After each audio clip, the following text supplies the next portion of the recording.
ኦኬ ወደ ቢዝነሳችን አለ መጽሐፍ ሰውየው አንድ አስተማሪ ድሮ ወደ ቢዝነሱ ይላልና ወደ ቢዝነሱ ላምጣችሁ።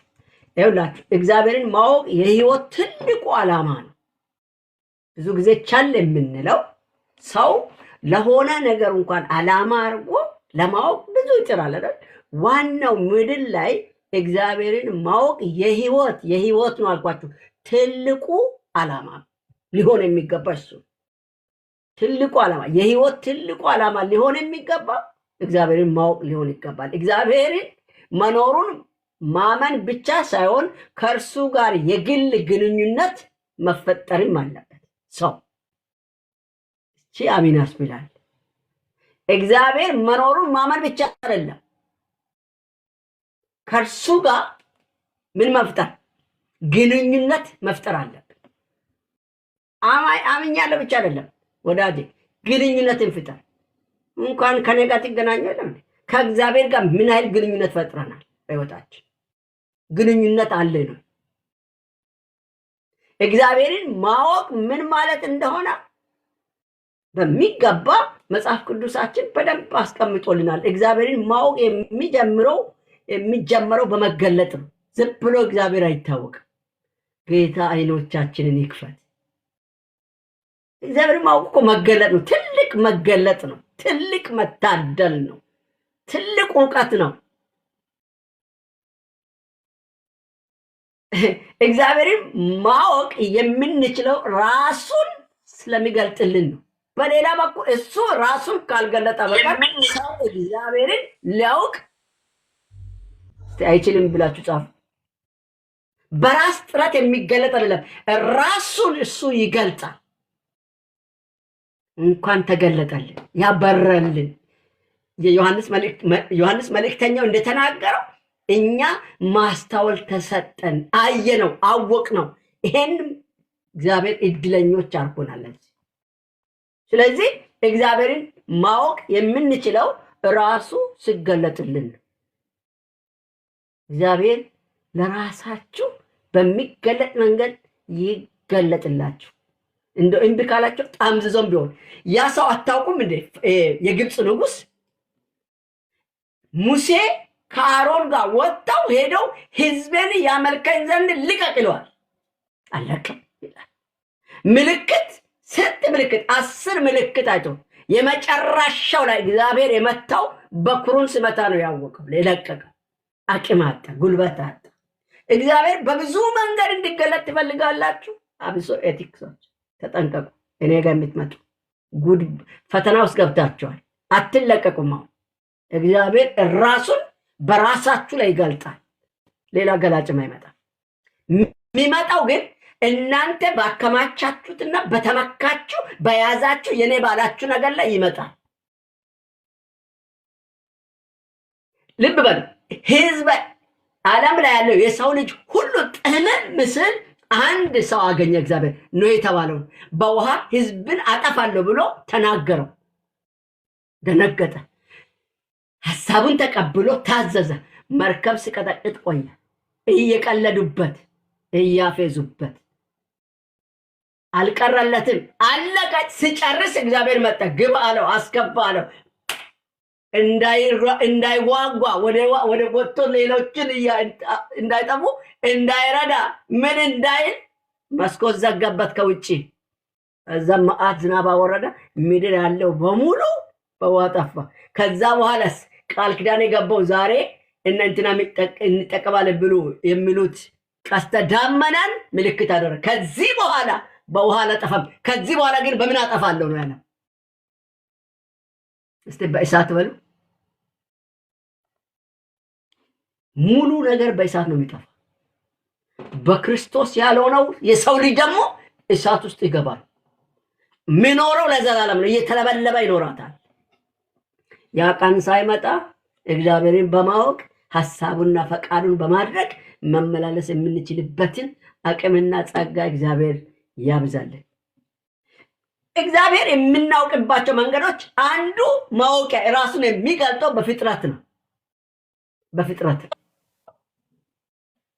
የተፈጥሮ ውበት ስርዓትና ውስብስብነቱ ኃያል ፈጣሪ መሆኑን ያመለክታል። የማንን የተፈጥሮ ውበት አያምርም? ተፈጥሮ የሆነ ከፍ ያለ ቦታ ላይ ሄዳችሁ ስትወጡ እኔ አንዳንዴ ከተማ ማየት አልወድም። በከተማ ነገር ላይ አልደነቅም። አሁን ብዙ ጊዜ ኒውዮርክ ከተማ ላይ ኖሬያለሁ። በቃ ሰማይ ብቻ ሰማይ ጠቀስ ሰማይን ብቻ ነው አሻቅባችሁ ማየት የምትችሉ። ጎን ለጎን ተራራ አታዩም፣ ተፈጥሮን አታዩም። የሰው እጅ ስራ ነው የምታዩት። እሱን አይቶ እንኳን ሰው ይደነቃል። ተፈጥሮ ላይ ሂዱ፣ ውሃ አካባቢ፣ ጫካ አካባቢ ውረዱ። አቤት ፍጥረቱ ሲያምር፣ ሽታው፣ መዓዛው፣ ውበቱ።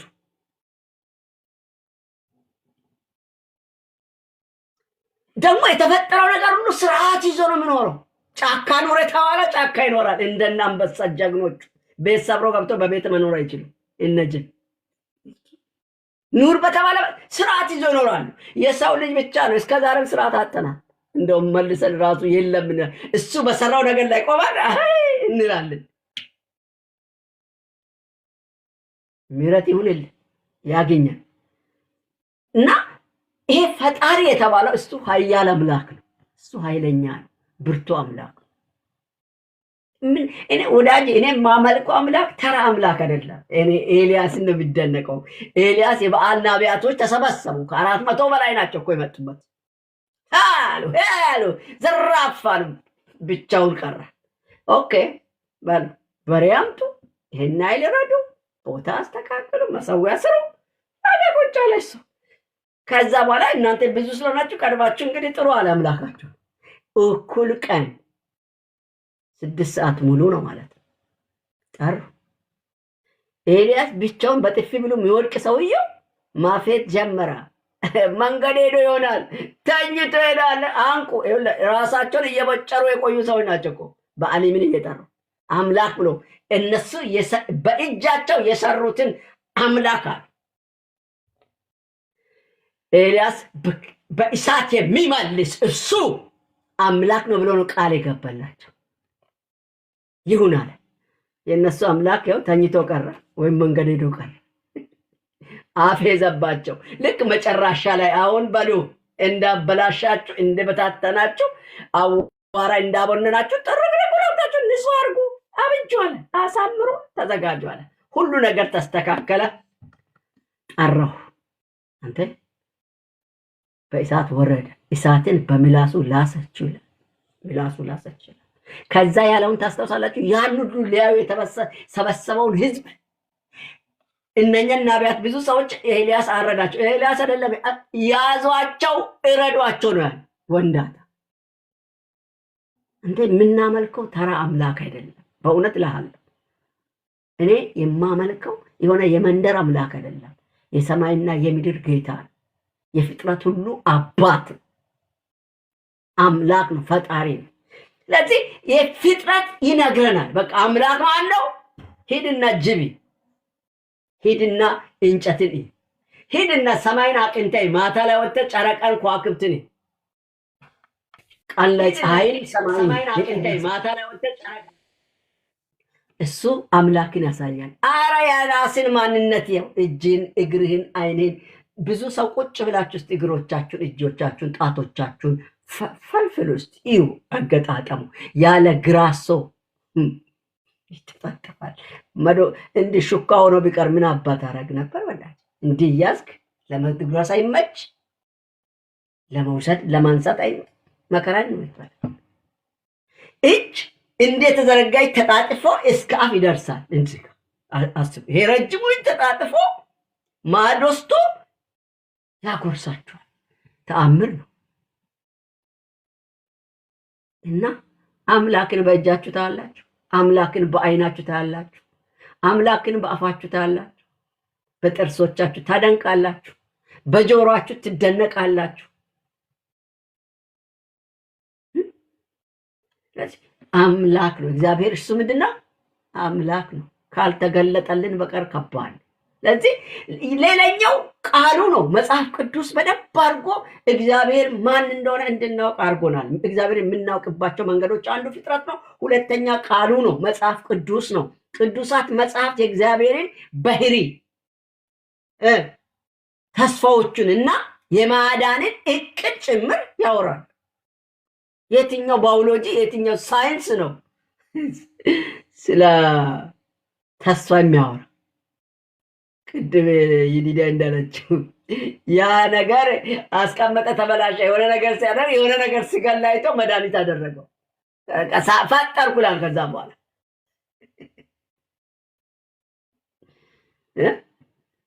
የእኛ አምላክ እኮ በስራው ድንቅ ነው።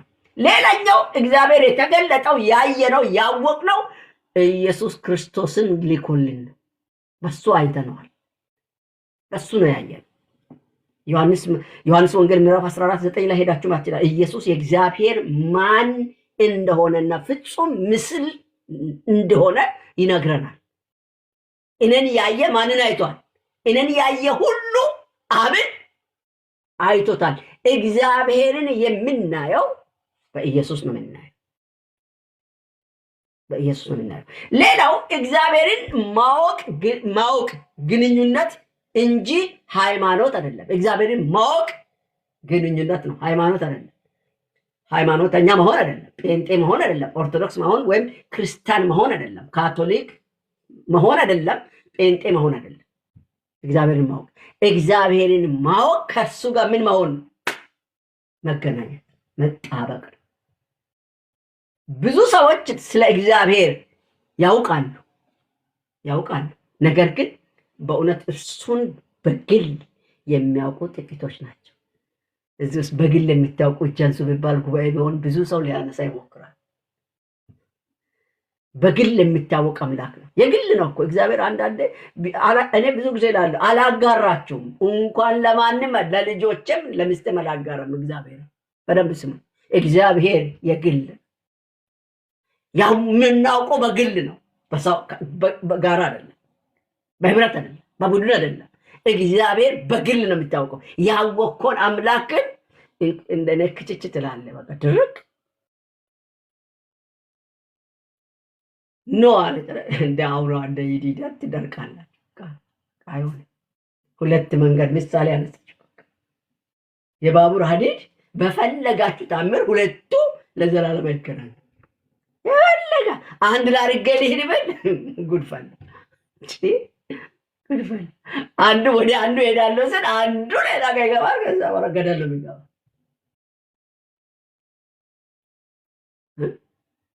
እንኳን በሁለት መንገድ ላይ እየሄድን ዝም ብለህ አንዱ ላይ በሁለቱ መሀል እሄዳለሁ ካልክ አደጋ ነው የምትፈጥረው። ለዚህ ነው መንገድ የተሰመረው፣ አደጋ አለ። ስለዚህ እባካችሁ ጨለማ ከብርሃን ጋር ህብረት የለም አይደል የሚለው መጽሐፍ። ባጭሩ እስቲ ብርሃንና ጨለማን አገናኝ ነው አልኩት እኮ። ከዛ በኋላ ጸጥ አለ አይደል? ልጅ አልተናገረም። እሱን አገናኝቶ ያወራል።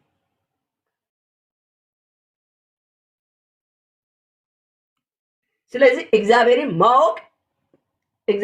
ማወቅ ማለት እርሱን መውደድ፣ በእርሱ መታመን፣ ከእርሱ ጋር መነጋገር፣ እርሱን መታዘዝ፣ የእርሱን መገኘት መለማመድ፣ በየቀኑ ከእርሱ ጋር መረማመድ። እግዚአብሔርን ማወቅ ማለት ያለው ወገን፣ እግዚአብሔርን ታውቃለህ? እውነት እርሱን ውደድ፣ በእርሱ ታመን፣ ከእርሱ ጋር ተነጋገር፣ ከእርሱ ጋር እርሱን ታዘዝ፣ የእርሱን መገኘት ተለማመድ። መገኘትን ተለማመድ። በህይወት ላይ ከአንተ ጋር ነው። በየቀኑ ከእርሱ ጋር ሂድ፣ ጉዞ አድርግ፣ ውጣ ግባ። ይሄንን እግዚአብሔርን ማወቅ ዝም ብሎ አይደለም፣ ሃይማኖት አይደለም ወዳጅ፣ የግል ጉዳይ። ስለዚህ እውነተኛ ይላል። ይኸውላችሁ ዮሐንስ ወንጌል ምዕራፍ 17 ቁጥር 3 ላይ ሄዳችሁ የምትመለከት እውነተኛ አምላክ ብቻ የሆነ አንተ የላከውን ኢየሱስ ክርስቶስን ያውቁ ዘንድ ይህን የዘላለም ህይወት ይቺ የዘላለም ህይወት ናት። ብሎ ነው ያለው። እውነተኛ አምላክ ብቻ የሆነ አንተ የላከውንም ኢየሱስ ክርስቶስን ያውቁ ዘንድ ይቺ የዘላለም ሕይወት ናት። እሱን ማወቅ እርካታን ይሰጣል፣ እረፍትን ይሰጣል። በቃ ከሱ ጋር ውለን የምናድር ነው፣ የምንታዘዝ እንሆናለን። ሌላኛው እግዚአብሔርን ማወቅ ሕይወትህን ይለውጣል። እግዚአብሔርን ማወቅ ለሕይወት ለውጥ ያመጣል። ለሕይወታችን ለውጥ የሚኖረው መቼ ነው?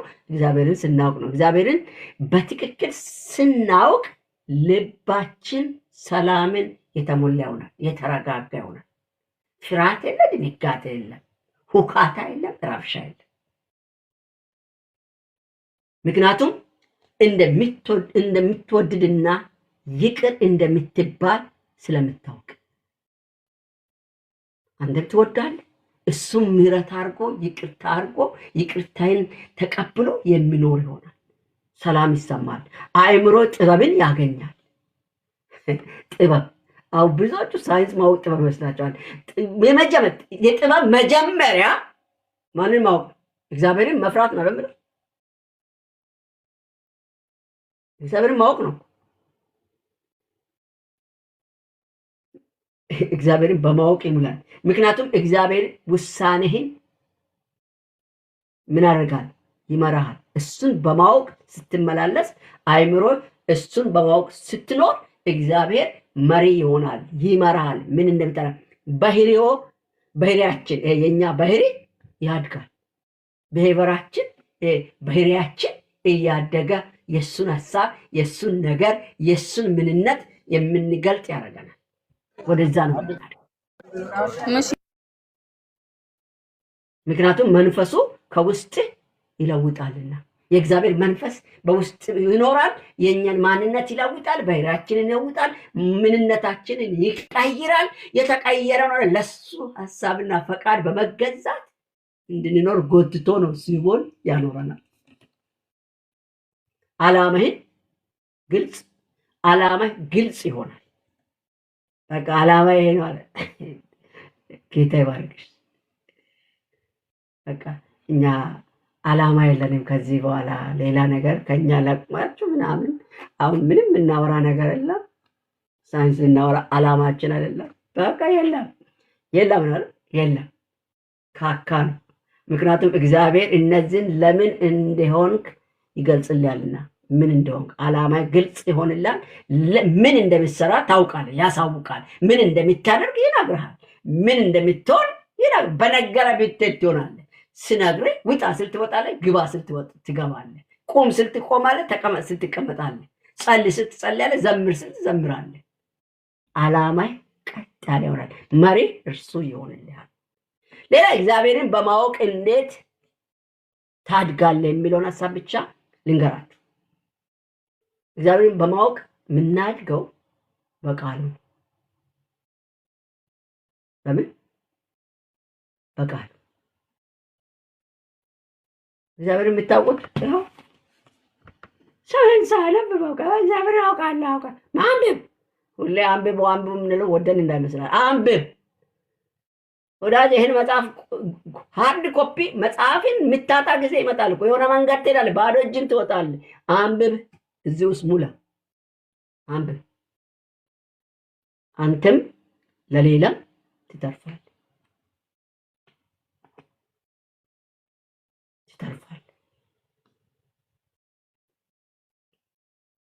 መጽሐፍ ቅዱስን ማንበብ እግዚአብሔር በቀጥታ ሲናገር እንደሚሰማ ይሆናል። እግዚአብሔርን ቀጥታ የሚሰማው መቼ ነው? መጽሐፍ ቅዱስን ስታነብ። መጽሐፍ ቅዱስን ማንበብ እግዚአብሔርን በቀጥታ ሲናገር እንደመስማት ነው። እርሱን የምንሰማው በዚህ ነው። ከዚህ ውጭ ሌላ የለም። በእነንትና የሚናገራችሁ ትንሽ አንሰማ፣ ሊያስታውሳችሁ ሊያሳስባችሁ እንጂ ለሌላ ነገር አለ። አሁን በእኔ የሚናገራችሁ ሊያስታውሳችሁ ነው እንጂ እኔ እኮ የምናገረው ያለ ቃሉ ግን ምንጭ ነው። ቃል ብሉ። እግዚአብሔር ማወቅ ትፈልጋላችሁ? መጽሐፍ ቅዱስን እግዚአብሔርን ቃል ብሉ። ሌላኛው ጸሎት፣ የጸሎት ሰው ነው። ጸልዩ፣ አንብባችሁ ጸልዩ፣ በጌታ ፊት ቆይታ አድርጉ። አንተ እሱ አፍ ያለው አምላክ ነው፣ ይናገራል። አይን አለ ያያል፣ ጆሮ አለ ያደምጣል፣ እጅ አለ ይዳስሳል፣ እግር አለው እስካንተ ይመጣል። አሁን እኔ አልመጣላችሁም እኮ አየር ላይ ነኝ ያለ፣ ከዚህ አላልፍም፣ ከዚህ መስኮት አላልፍም። እንኳን እናንተ ጋር አብርታችሁ እናንተን መዳሰስ አልችልም እኮ። እግዚአብሔር ግን ይዳስሳችኋል፣ ከእናንተ ጋር አብሮ ይውላል፣ ያድራል። ስለዚህ እግዚአብሔር ፊት ተነጋገሩ፣ ጸልዩ፣ አናግሩት። ጸሎት ኃይል አለው። ጸሎት ከእግዚአብሔር ጋር መነጋገር ነው። ጸሎት አንተ ተናግረህ አንተም ታደምጣለህ።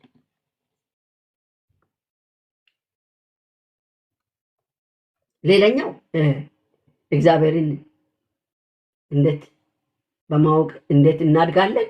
በጸሎት እናድጋለን፣ በቃሉ እናድጋለን፣ በታዛዥነት እናድጋለን። በታዛዥነት በመታዘዝ በታዘዝክ ቁጥር እግዚአብሔር ራሱን የበለጠ ለአንተ ምን ያደርጋል? በታዘዝ ቁጥር መገለጡን፣ የቃሉን ፍቺ፣ የቃሉን እውቀት፣ የቃሉን የምትሆነውን ጭምር ፊት ለፊት ያለህን ነገር ሁሉ ጭምር እያሳወቀ ያራምድሃል፣ ያራሩጥሃል፣ ያስኬድሃል። የምትሄደው አቅጣጫ ላይ መንገድ ቀይርልሃል። እኔ ደስ ይለኝ ነበር ድሮ፣ በኋላ ከዳኑ በኋላ ነው የመሰከሩልኝ። እና ጠዋት ወደ ቸርች የመጣሁበት መንገድ አለ፣ ከሰዓት የሚሄደው በሌላ መንገድ ነው ወደ ቤት። ይሄንን ምስጢር እኔ በኋላ ነው ያወቅኩኝ። ለካ መንፈስ ቅዱስ ነው የሚያደርገኝ።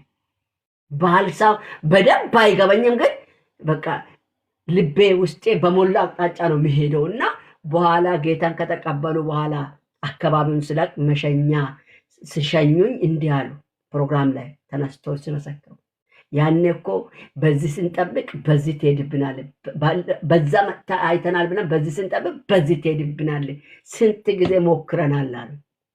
የኔ ጌታ አቅጣጫን እየቀየረ ይሰው አንተ ከንቴ ለንቴ ጥንቁቅ ይሆናል። አንተ ከሱ ጋር ከተጣበቅ ከቃሉ ጋር ከኖርክ በጸሎት ህይወት በመታዘዝ ህይወት ከተመላለስክ እግዚአብሔር ራሱ ይደብቃል፣ ይሰውራል፣ አቅጣጫን ይመራል።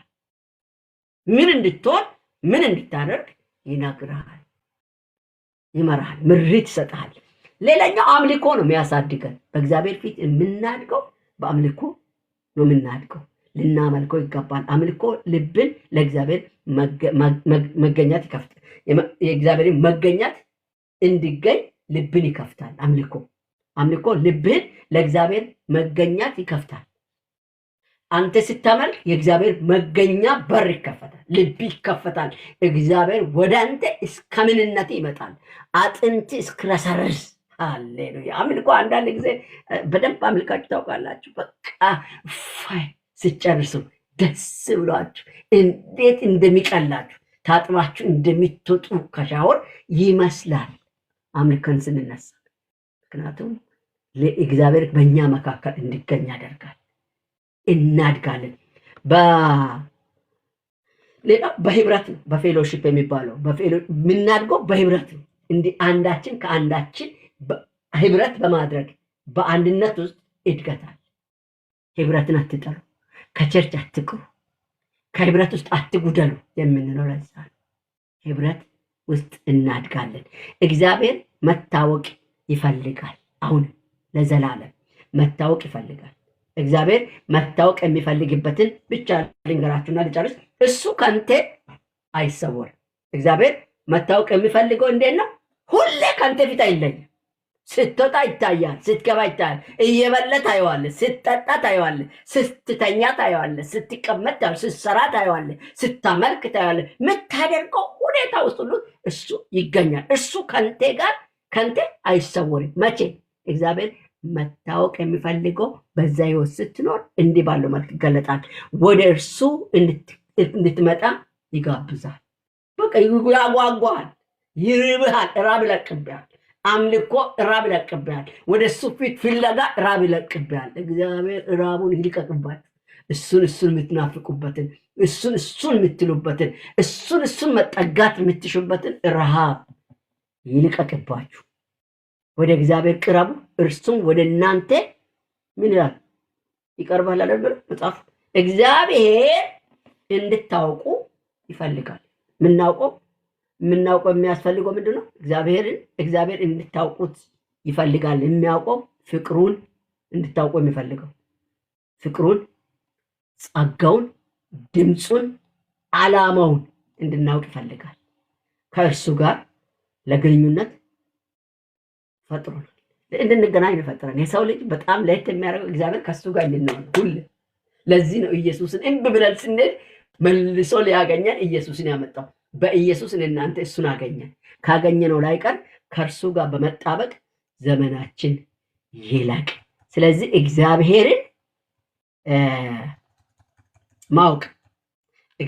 ማወቅ የህይወት ትልቁ ዓላማ ሊሆነን ያስፈልገናል እግዚአብሔርን ማወቅ የሚጀምረው ደግሞ በመገለጡ ነው እሱ በመገለጥ ነው የሚጀምረው እግዚአብሔርን ማወቅ ምን ጀምረው ማወቅን የምናውቀው ማወቅን እግዚአብሔርን ማወቅን የምንጀምረው ሲገለጥልን የተገለጠልን ጌታ የተባረከው ስለዚህ በዚህ በተገለጠ እውነት ላይ ኖረን ዘመናችን እንዲያልቅ ጌታን እንባርካለን እንድረዳን እንጸልያለን ጌታ ይባርካችሁ እንጸልያለን አጭር ጸሎት አባቶና እናመሰግናለን አንተን በማወቅ ዛሬም አንተን ልናመልክ ችለናል አንተን አውቀናል ይበልጥ ከትናንት ልቅ ማወቅ እንድንችል ያወቁቱ በጣም ብዙ ዲቴል ሄደው ገርሟቸው የሚገልጡ ሲጠፋባቸው እግዚአብሔርን እርሱ ትልቅ ነው እኛም አናውቀውም ብለዋል እኔም እልሃለሁ